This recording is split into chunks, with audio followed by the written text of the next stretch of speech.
before I start, I'm going to take a vacation to a beautiful place called Someday Isle. Use proven success methods, problem unsolved with your goal. Time management is the sun, and everything that I do is the financial. Boy, that's pretty obvious. Yes, it's the most obvious answers that we overlook. You become what you think about most of the time. And my natural response, Gandhi said, be the change you want to see in the world. the rule is form your habits and make them your masters. Because you're only as young or as old as your dream.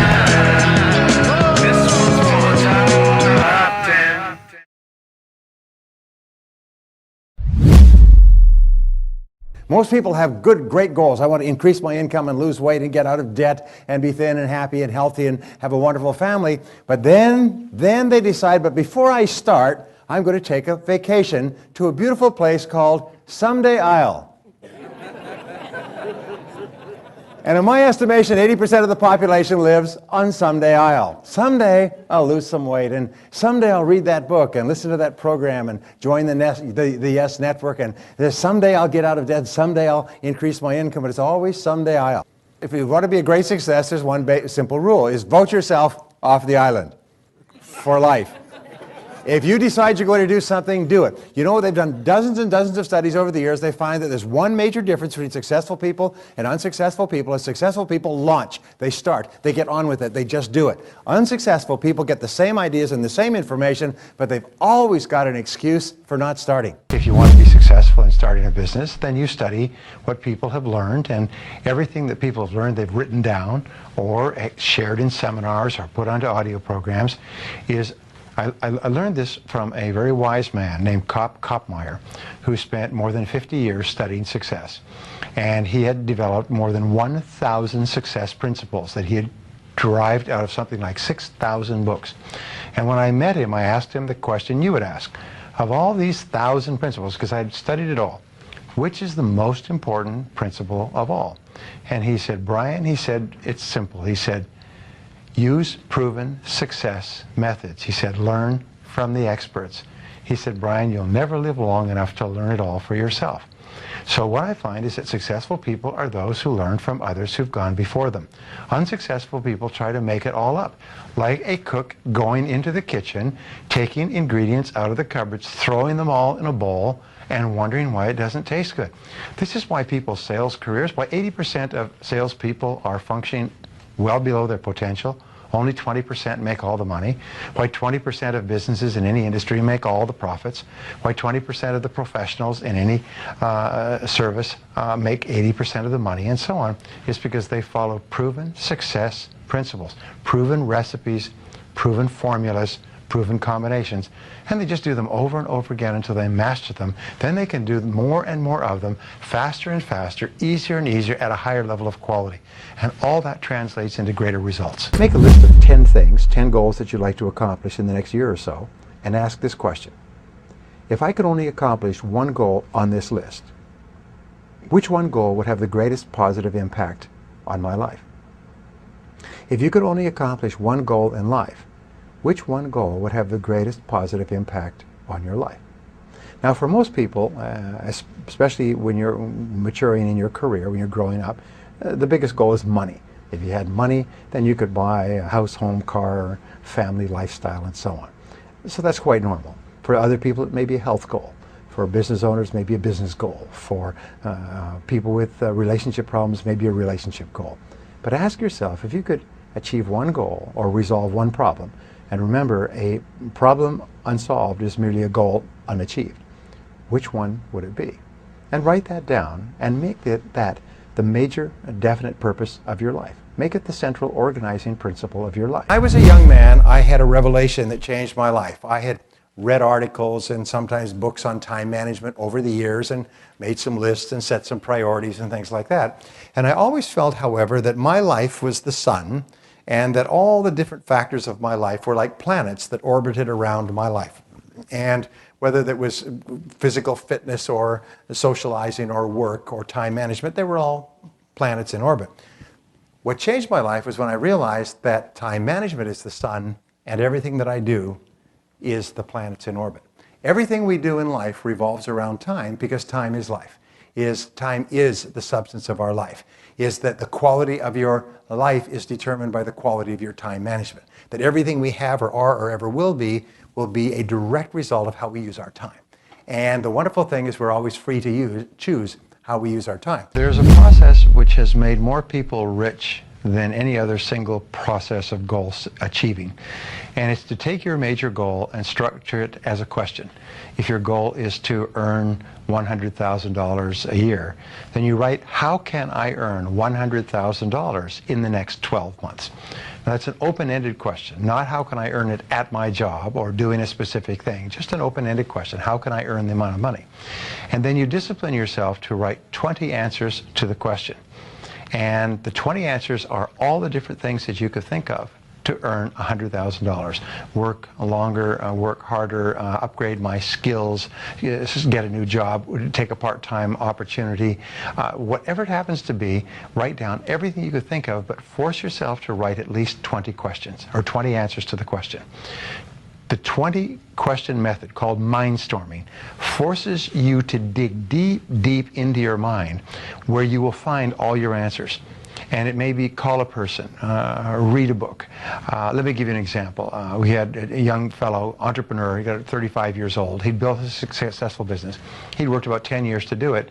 And he, for 2 years, wanted to sell his business so he could take a year off and travel, enjoy his money. And so for 2 years, he just sort of floundered around like a fish on the dock, wanting to sell his business. Nobody offered to buy it.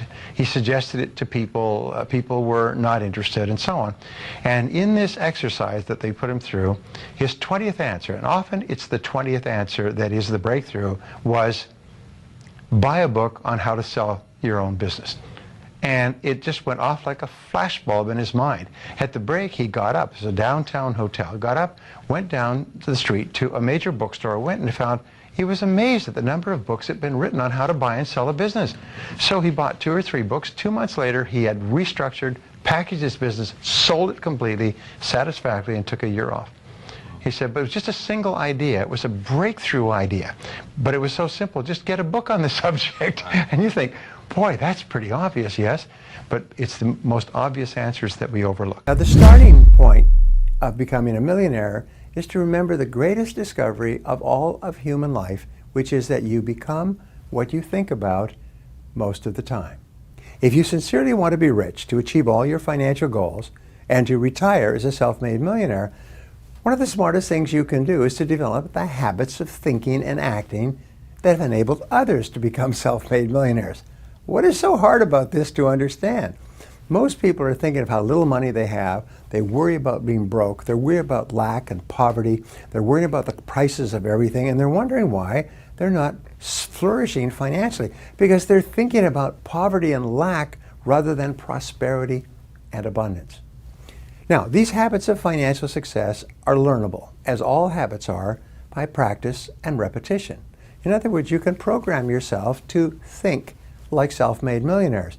And remember, it has to start on the inside before it ever comes true on the outside. Now, here's an important point. Nothing works the first time. When you try something new, it probably won't work. When you try something new several times, it probably won't work. And the turning point in my life came when I would hear good ideas, and I was so eager to be successful in selling. I would run out and try the ideas, and they wouldn't work. I'd try a way of getting an appointment or answering an objection or closing a sale. It wouldn't work. And my natural response, and I think just to be disappointed. And then I realized nothing works, at least the first few times. So I decided I would try a new idea 5 or 10 times before I passed judgment on it. I would not just try it once and quit like most people do, and that changed my whole life. It was a turning point in my life because I realized from then on, if you've got a good idea and you've got a good goal and you want to double your income and improve the quality of your life and you have to try new things in order to get new results, it's not going to work the first time. So you say, well, that didn't work. Try something else and try something else and try something else. Now, if you try, only 2 things can happen. What are they? Succeed or fail. If you succeed, you do more of it. If you fail, you learn from it, get smarter, and try it again. So you cannot lose by taking action. You can only lose by not taking action. Natural tendency when we hear or learn something great is we want to convince everybody else of it. All right, and you see this, people who quit smoking suddenly want there to be no smoking in the world. People who adopt a religion or a political philosophy want everybody to join the next day.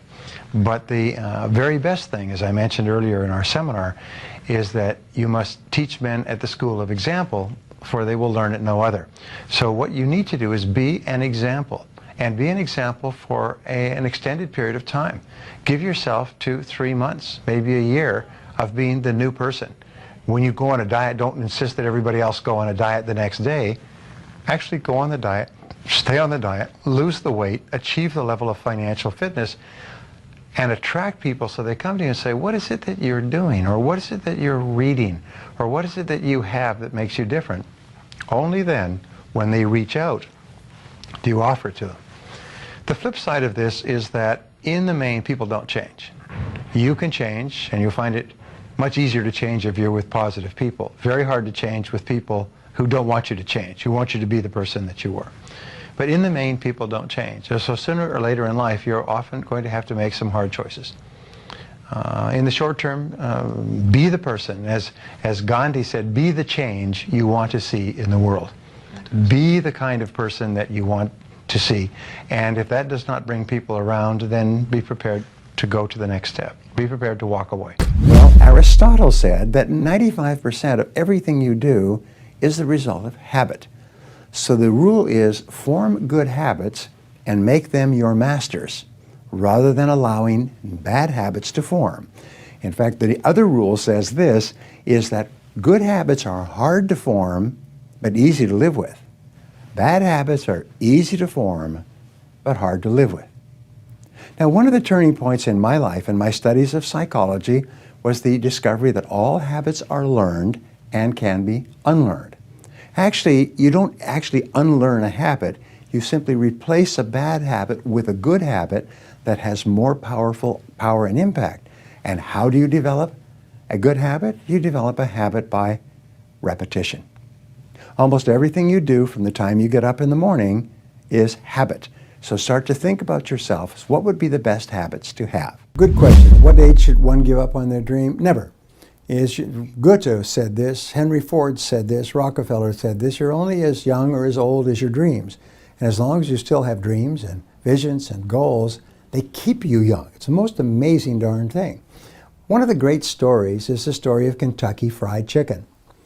Once upon a time, there was a little boy named Harlan, and Harlan was taught by his mother a special recipe down south in the United States on how to make chicken. When he grew up, he got a job as a short order cook in a small cafe.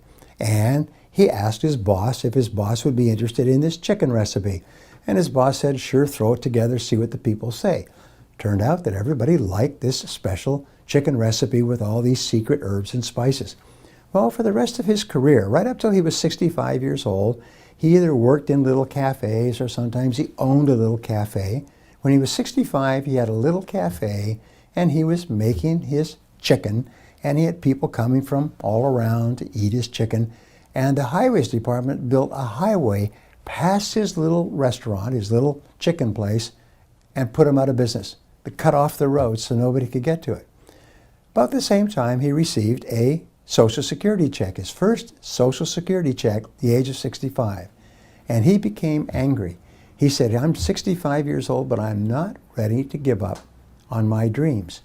What do I have to sell? And he realized the one thing that had kept him going all those years, the mainstay of his little career, was his mother's recipe of 17 or 18 herbs and spices.